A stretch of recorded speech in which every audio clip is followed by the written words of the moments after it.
یہ تو جب تکلیف سامنے آتی ہے پھر پتہ چلتا ہے۔ اس کانٹیکسٹ میں میں نے اکثر جو حدیث بیان کی ہے حضرت حذیفہ ابن یمان رضی اللہ تعالیٰ عنہ کے حوالے سے صحیح مسلم کی، جو غزوہ خندق کے موقع پر،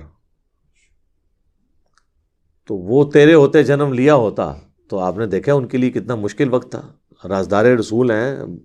کامل الایمان مومن ہیں۔ تو صحیح مسلم میں موجود ہے کہ کچھ تابعین آ کے کہتے ہیں کہ آپ کتنے خوش نصیب ہیں کہ آپ اللہ کے نبی کے ساتھ نمازیں پڑھتے تھے، قتال کرتے تھے، کاش ہم نے بھی وہ زمانہ پایا ہوتا تو ہم اللہ کے نبی کا ساتھ دیتے۔ تو حضرت حذیفہ ابن یمان نے کہا کہ یہ اتنا آسان کام نہیں ہے، تو میں ایک واقعہ سناتا ہوں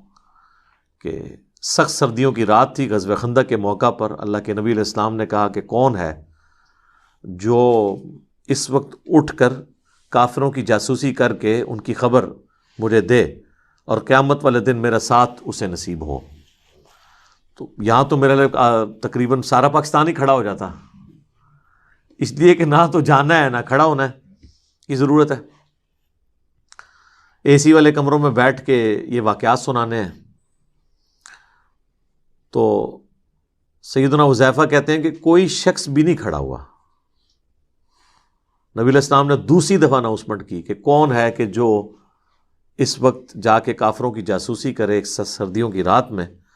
اور قیامت کے دن اللہ کے نبی کا ساتھ اسے نصیب ہو۔ اس سے بڑی کوئی چیز ہو سکتی ہے؟ اللہ کے نبی کا ساتھ، شفاعت، جنت الفردوس میں حضور کا ساتھ۔ کوئی بھی نہیں کھڑا ہوا،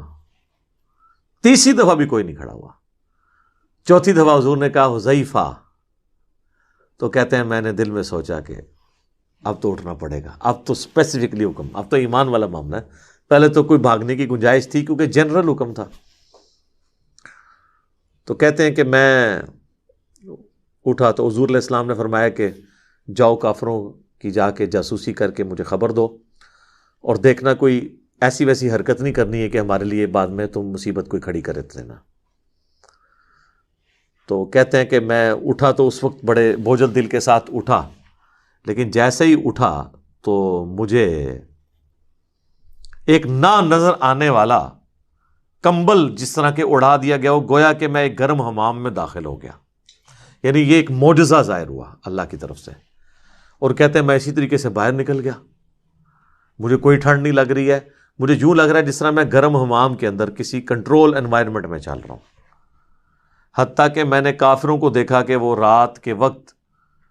اپنے نیزے اور تیر وغیرہ اور تلوار وغیرہ یہ تیز کر رہے ہیں، اور کہتے ہیں ایک لمحے کے لیے تو ابو سفیان میرے تیر کے نشانے پہ بھی آ گیا، اور میں نے ارادہ کیا کہ میں اس کا کام تو ختم کروں نا، کیونکہ وہ سردار تھا کافروں کی طرف سے۔ پھر مجھے حضور کی نصیحت یاد آئی کہ کوئی نواں موازنہ کھول کے آ جائے، تو میں پھر رک گیا۔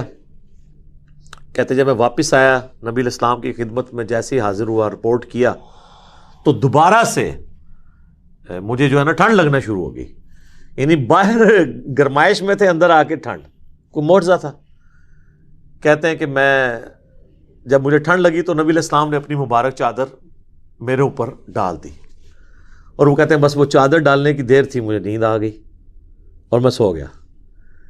پھر جب فجر کا وقت ہوا تو حضور نے مجھے جگایا کہ حذیفہ اٹھ جاؤ، تو یعنی وہ حضور علیہ السلام نے یہ بھی شفقت فرمائی کہ دنیا میں ایک انعام دیا، ان کو چادر بھی دے دی۔ بہرحال یہ صحیح مسلم کی حدیث غزوہ خندق کے کانٹیکسٹ میں اس بات کا واضح ثبوت ہے کہ یہ بات کرنا آسان ہے، دین کے لیے تکلیفیں اٹھانا بہت مشکل کام ہے۔ آج جہاد اور قتال کے واقعات لوگ کتنے مزے لے لے کے سناتے ہیں۔ ابھی یہ رمضان شریف کا مہینہ چل رہا ہے نا، ابھی یہ 17 رمضان آئے گا تو آپ غزوہ بدر دیکھیں لوگ کس طرح بیان کر رہے ہوں گے،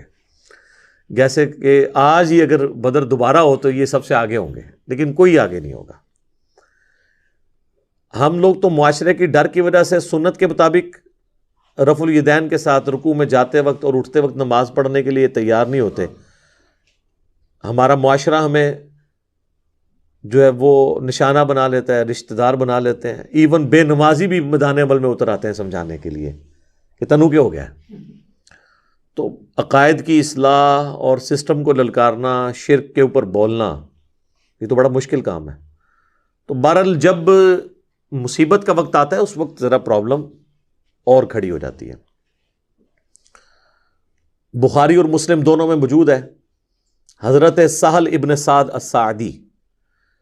یہ شروع کے مسلمانوں میں سے ہیں، بدری اصحاب میں سے ہیں، اور یہ آخر میں جو فوت ہوئے اصحاب ان میں سے ہیں۔ حضرت معاویہ رضی اللہ تعالیٰ عنہ کا انہوں نے دور پایا ہے۔ تو جب لوگ حج کے لیے آیا کرتے تھے نا، تو یہ بیت اللہ میں بیٹھ کے لوگوں کو نبی الاسلام کی باتیں سنایا کرتے تھے۔ ظاہر ہے اس وقت تابعین تھے، دور دراز سے لوگ زیارت کے لیے آتے تھے، جو کوئی 2-4 اصحاب رسول بچ گئے ہیں ان کی زیارت کریں، صحبت کریں، ان سے باتیں ڈائریکٹ سنیں۔ تو چونکہ آل امیہ کا دور تھا اور ممبروں پہ حضرت علی پہ سب و شتم ہو رہا تھا، تو سہل ابن سعد الساعدی خانہ کعبہ شریف میں بیٹھ کے حاجیوں کو یہ حدیث سنایا کرتے تھے، اللہ کی قسم میں جانتا ہوں کہ غزوہ احد کے موقع پر جب نبی علیہ السلام کو زخم لگا اور آپ کے یہ نیچے کے دانت شہید ہو گئے، تو کون تھا جو نبی علیہ السلام کے زخم کو دھوتا تھا اور کون مرہم پٹی کر رہا تھا؟ پھر وہ کہتے تھے اللہ کی قسم سیدنا علی ابن ابی طالب ایک ڈھال میں اس ڈھال کو الٹا کر کے، اب وہ ڈھال ہوتی ہے نا وہ جو تلوار سے بچنے کے لیے، اس کو اگر الٹا کریں تو اتنا بڑا ایک وہ پانی کا آپ سمجھ لیں برتن بھی بن جائے گا، کیونکہ وہ اس میں پیٹ نکلا ہوتا ہے، ایسے کرویچر ہوتی ہے اس کے اندر۔ تو پانی لے کر آئے اور سیدہ فاطمہ جو ہے اس میں سے پانی لے کر نبی علیہ السلام کا زخم دھو رہی تھی، اور جب وہ خون نہیں رکتا تھا تو سیدہ فاطمہ نے ایک کاٹن کا کپڑا جو ہے اس کو جلا کے اس کی راکھ نبی علیہ السلام کے زخم پہ رکھی، اور پھر وہ خون رسنا بند ہوا۔ اور ظاہر ہے وہ اتنا زیادہ خون آپ کا بہہ گیا تھا کہ بلڈ پریشر لاس ہونے کی وجہ سے نبی علیہ السلام بے ہوش ہو گئے تھے۔ اسی وجہ سے نبی علیہ السلام کی شہادت کی افواہ بھی پھیل گئی تھی،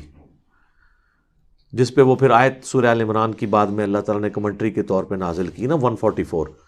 وما محمد الا رسول قد خلت من قبلہ الرسل افإن مات او قتل، محمد تو نہیں مگر ایک رسول، اگر یہ مر جائیں اور پاکستان میں وصال فرما جائیں، ترجمہ یہ کرتے ہیں وہ، یا جنگ میں قتل کر دیے جائیں یعنی شہید ہو جائیں، تو کیا تم اپنے دین سے الٹے قدم پھر جاؤ گے؟ تو جو کوئی تم میں دین سے الٹے قدم پھرے گا اللہ کا کچھ نہیں بگاڑ سکے گا، اور اللہ تعالیٰ جزا دے گا ثابت قدم رہنے والوں کو، اہل ایمان کو۔ تو یہ آیت اس موقع پہ نازل ہوئی، اور اسی موقع پہ آپ دیکھیں کہ صحیح بخاری میں آتا ہے کہ حضرت عثمان غنی رضی اللہ تعالیٰ عنہ غزوہ احد میں جب بھگدڑ مچی تو اس میں بھاگنے والوں میں وہ بھی شامل تھے، لیکن پھر سورہ آل عمران میں اللہ تعالیٰ نے ان سب کو معاف بھی کر دیا۔ ہم یہ چیز کو کرٹیسزم کے لیے بیان نہیں کر رہے ہیں، آج کی ڈیٹ میں تو معافی ہو چکی، لیکن اس وقت میں بتا رہا ہوں اس وقت بھی سب لوگوں کا ایمان ایک لیول کا نہیں تھا۔ اور آپ دیکھیں سب سے مشکل وقت نبی علیہ السلام پہ تھا، کیونکہ ان کی ٹارگٹ تو حضور کی ذات تھی نا۔ اس مشکل وقت میں بھی حضور علیہ السلام کے ساتھ جو لوگ کھڑے ہوئے تھے وہ ہیں اعلیٰ ایمان والے لوگ، اور ان میں ٹاپ آف دا لسٹ نبی علیہ السلام کے اہل بیت، سیدنا علی ہیں، سیدہ فاطمہ ہیں، سیدنا ابوبکر اور عمر بھی تھے۔ یہ جو رافضی پراپوگنڈا کرتے ہیں کہ وہ بھاگ گئے تھے، وہ ان میں شامل نہیں تھے۔ جتنی بات درست ہے وہ درست ہے، البتہ ظاہر ہے کہ جس طریقے کا ساتھ نبی علیہ السلام کا اہل البیت کر رہے تھے وہ تو ظاہر ہے کوئی کر بھی نہیں سکتا نا۔ اس کی جینون ریزن ہے کہ اولاد سے زیادہ ماں باپ کا غم کسی اور کو ہو نہیں سکتا، تو حضور علیہ السلام تو ایک باپ کی جگہ تھے حضرت علی کے لیے، پرورش کی ہوئی تھی ان کی، سیدہ فاطمہ تو ویسے ہی بیٹی تھی۔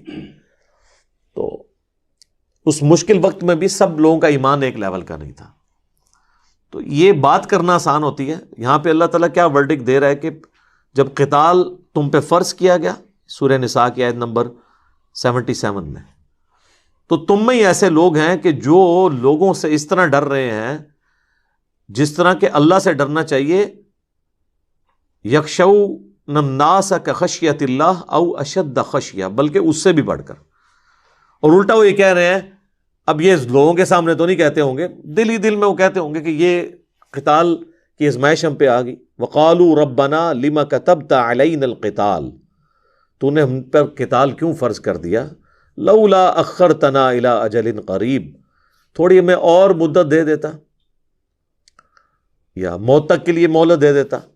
قل متاع الدنیا قلیل، اے نبی فرما دیجئے کہ دنیا جو برتنے کی جگہ ہے نا یہ تو ہے ہی تھوڑی. کیا اگر قتال میں شریک نہیں ہوگے تو موت نہیں آئے گی؟